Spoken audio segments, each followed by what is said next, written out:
26,000 চাকরি আর 2026 ইলেকশন দুটোর সঙ্গে একটা মিল আছে কিন্তু।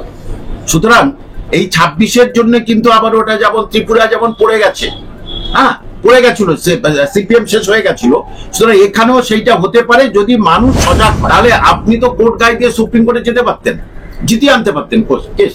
উনি একেবারে সেরা অভিনেত্রী, যে শিক্ষামন্ত্রীর সঙ্গে আগে দেখা করে তাদের ভবিষ্যৎটা শেষ করে দিল, আবার সেই শিক্ষামন্ত্রীর সঙ্গে দেখা করতে গেছে। ওই মুখ্যমন্ত্রী যদি জেল খাটতে পারে ওম প্রকাশ চৌতালা, তাহলে এনার ক্ষেত্রে কেন ব্যতিক্রম? কেন দুই মুখ্যমন্ত্রীর ক্ষেত্রে সংবিধান কি আলাদা? সবকিছুই হচ্ছে কে নজর রাখতেন মাননীয় মুখ্যমন্ত্রী এবং আরেকজন, দুজনেই মিলে কিন্তু এখান থেকে নজর রাখতেন এবং সেখান থেকে কিভাবে পয়সা ইনকাম করা যায় সেটাই কিন্তু কোর্ট দেখিয়ে দিলেন। হাতে আছে মানে কি? আপনি কি তৈরি করেন নাকি শূন্যপদ? কি নাকি যে আপনি তৈরি করে বিতরণ করবেন? একটা যারা শিক্ষার সঙ্গে যুক্ত তারা জানে 100 পয়েন্ট রোস্টার অনুযায়ী তৈরি করতে হয় এই শূন্যপদ। এখন আমি বলবো যে আপনি এই ব্যাপারে দয়া করে একটু পড়াশোনা করুন।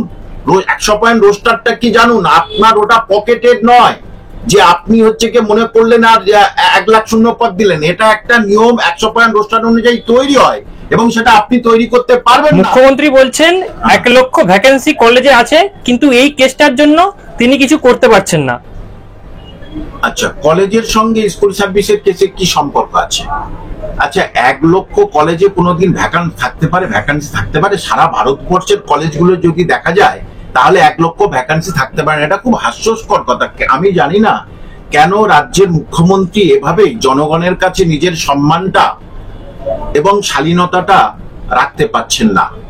দেখুন, কিছুদিন আগে উনি বলেছিলেন আমার হাতে 5 লাখ শূন্যপদ আছে, আবার কোনোদিন বললেন আমার হাতে 2 লাখ আছে, আবার 1 লাখ আছে। আচ্ছা, হাতে আছে মানে কি? আপনি কি তৈরি করেন নাকি শূন্যপদ? কি নাকি যে আপনি তৈরি করে বিতরণ করবেন?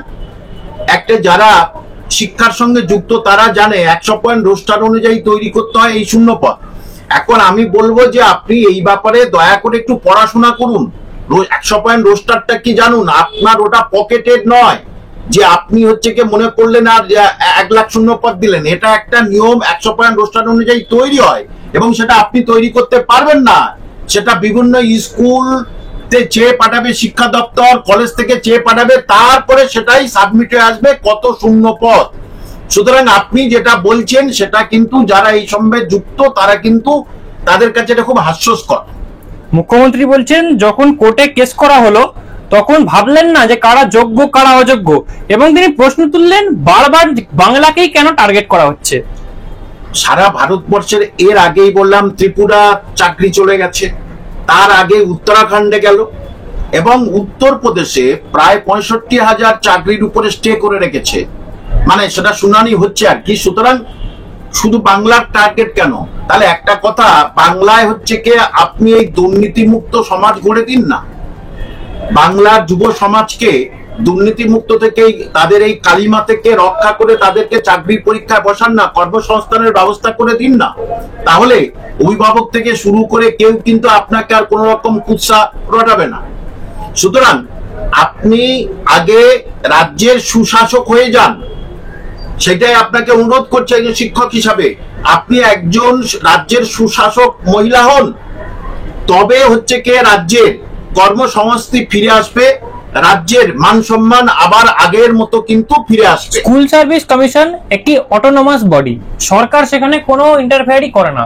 গতকাল সাংবাদিক সম্মেলন থেকে মুখ্যমন্ত্রী মমতা বন্দ্যোপাধ্যায় এমনটাই দাবি করলেন।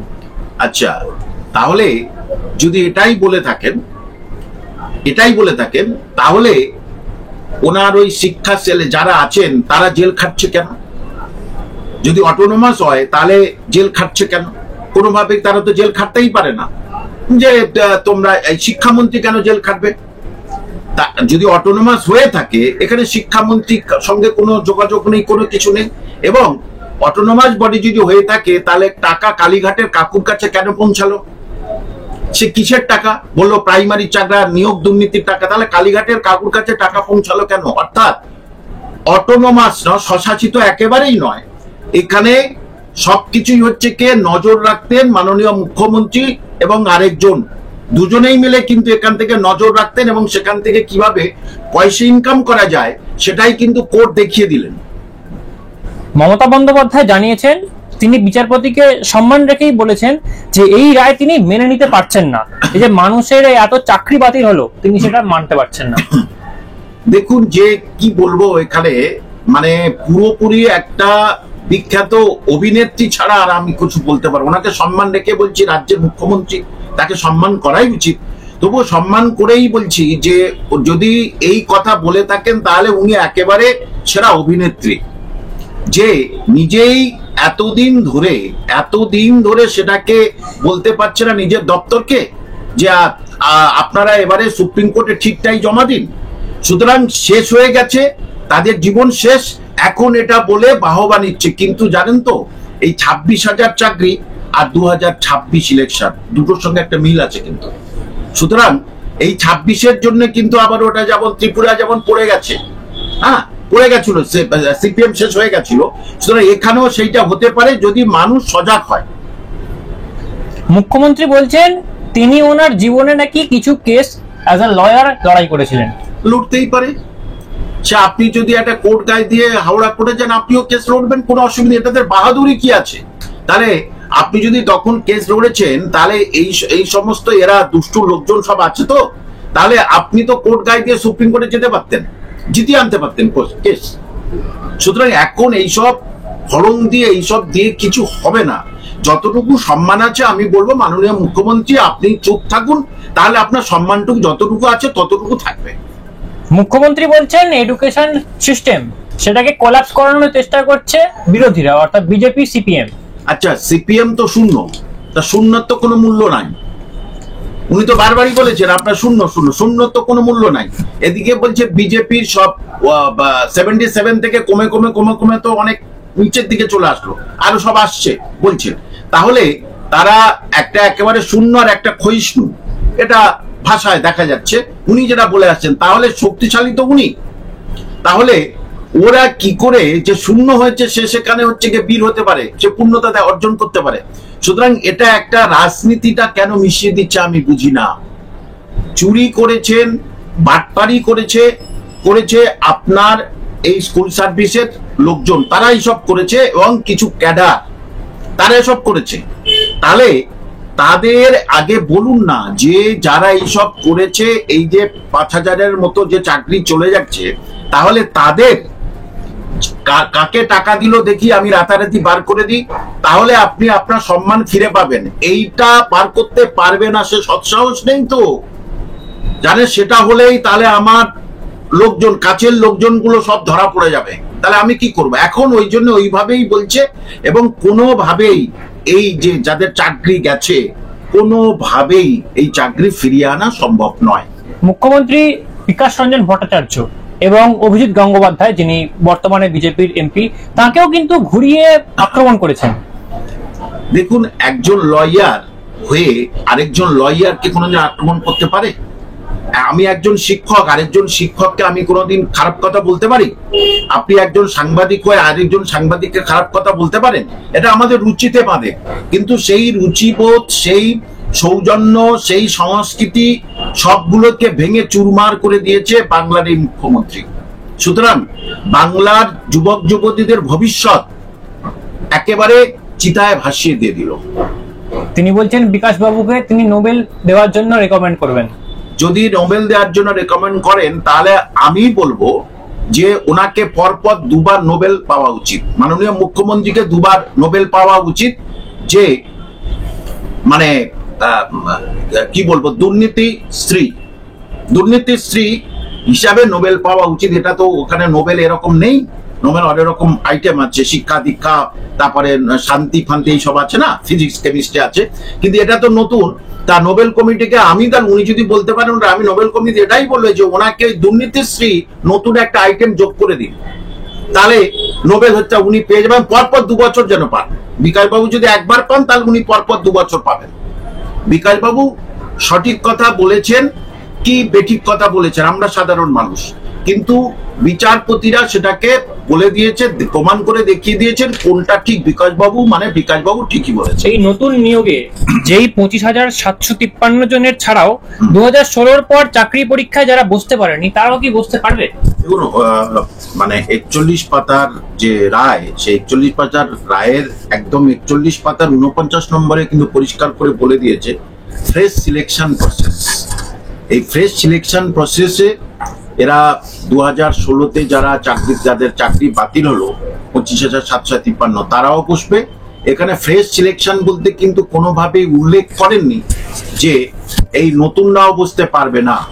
সুতরাং এক্ষেত্রে যতটুকু যা মনে করছি বা অ্যাডভোকেটরা যা বলছেন সেটা হলো ফ্রেশ সিলেকশন বলতে পরিষ্কার করে বলে দিয়েছেন ফ্রেশ সিলেকশন প্রসেস, অর্থাৎ এখানে যেমন চাকরি বাতিলের যারা আছে তারা বসবে, যাদের চাকরি বাতিল হয়ে গেছে তারা, এবং সেই সঙ্গে সঙ্গে ফ্রেশ বলতে এই বোঝা, কারণ এখানে কিন্তু পার্টিকুলারলি কোথাও লিখে দেননি যে কেবল এই 25,753 জনের জন্য এই ফ্রেশ সিলেকশন।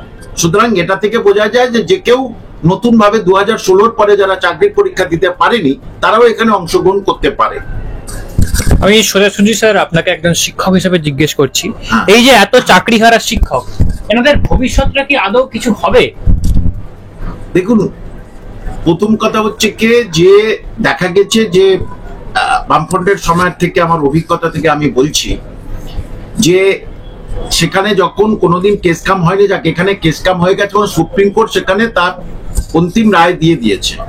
সুতরাং এই যে তারা ধর্নায় গিয়ে বা কান্নাকাটি করে কিছু হবে না, আবার আমি জানি না তারা কেন আবার শিক্ষামন্ত্রীর সঙ্গে দেখা করেছে। আপনি জানেন সাংবাদিক হিসাবে যে শিক্ষামন্ত্রীর সঙ্গে আগে দেখা করে তাদের ভবিষ্যৎটা শেষ করে দিল, আবার সেই শিক্ষামন্ত্রীর সঙ্গে দেখা করতে গেছে।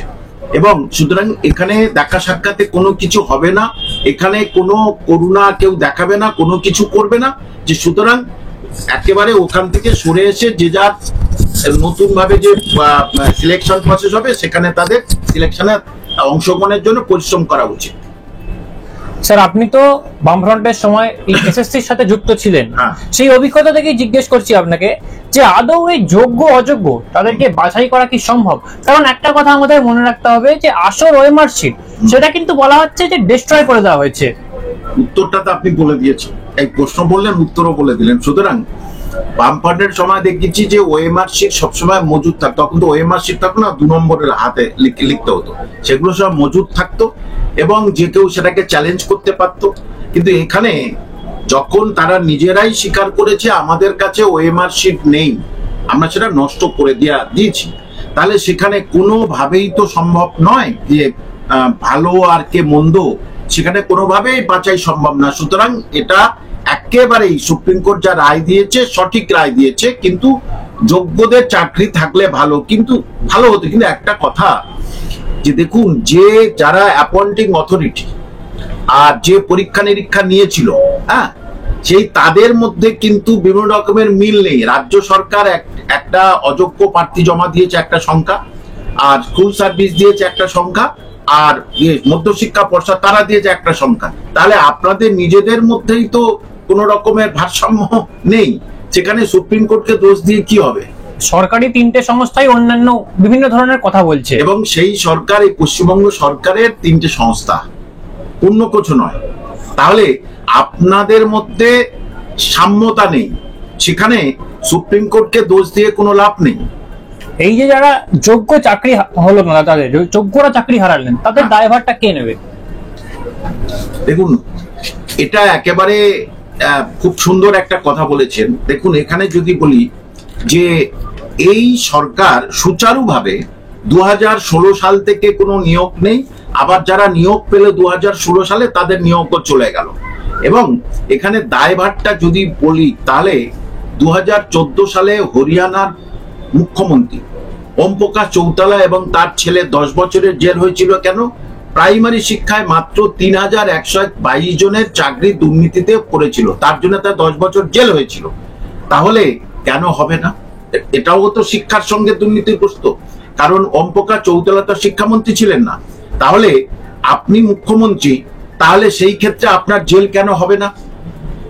সুতরাং এই দায়টা একেবারে পুরোপুরি যেমন ওম প্রকাশ চৌতালার উপরে ছিল, ঠিক তেমনি এখানে দিল্লির মুখ্যমন্ত্রীর উপরে ছিল, তিনি জেল খেটেছেন, যদিও সেটা চাকরি কারাপশন ছিল না, কিন্তু এখানে তো পুরো চাকরি কারাপশন। তাহলে ওই মুখ্যমন্ত্রী যদি জেল খাটতে পারে ওম প্রকাশ চৌতালা, তাহলে এনার ক্ষেত্রে কেন ব্যতিক্রম? কেন দুই মুখ্যমন্ত্রীর ক্ষেত্রে সংবিধান কি আলাদা? নিশ্চয় নয়। তাহলে এতজনের চাকরি খেয়েছে কে? তার দায়বদ্ধতা মুখ্যমন্ত্রীকে নিতেই হবে। সুতরাং এর দায়বদ্ধ পুরো মাননীয় মুখ্যমন্ত্রীর কাঁধে নিতে হবে।